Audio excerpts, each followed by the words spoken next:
Gemeente, vriende, het u al ooit gehoor van die woorde Missio Dei? So ruk gelede was dit 'n term wat die kerk baie gebruik het. Dit is natuurlik Latyn en dit beteken die sending van God. Of in Engels, the mission of God. Maar wat beteken dit wanneer ons sê Missio Dei?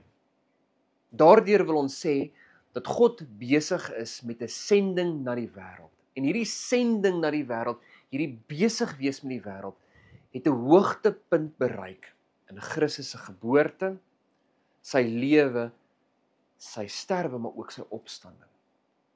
Hierdie sending na die wêreld, hierdie besig wees met die wêreld, het natuurlik nie geëindig met Christus se koms in die wêreld nie. Nee, God sit dit voor in die uitstorting van die Gees en vandag steeds is God besig met die wêreld, besig met die mensdom, besig met jou en my. God se sending na die wêreld, God se besig wees met die wêreld, het nie geëindig by Christus nie. Dit was slegs die hoogtepunt. En hy is vandag steeds besig om hom te vereenselwig met die mensdom, steeds besig om te versoen, te red en te transformeer.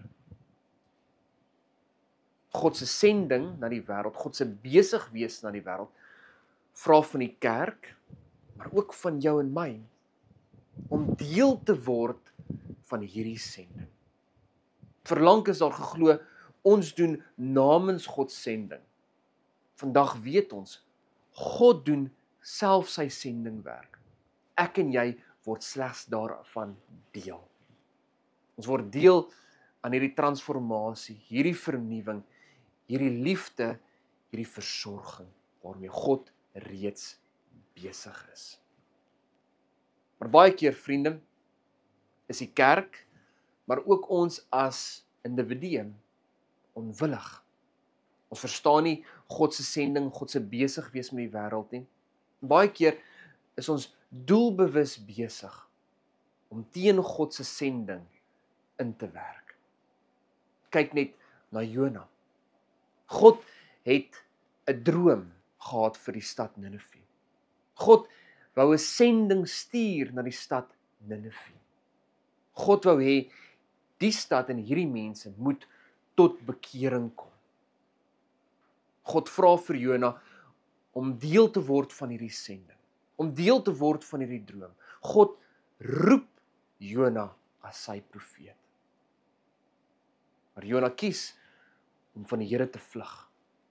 Hy hardloop van God se sending na die wêreld weg. Maar ek en jy, so ook Jona, kom vinnig agter. Niks, maar niks in hierdie wêreld kan God se besig wees met ons stuit nie. Niks kan sy droom vir die wêreld stuit nie. Niks, nie eers ons sondigheid, kan God se sending na die wêreld stuit nie. Jesus Christus is 'n bewys daarvan.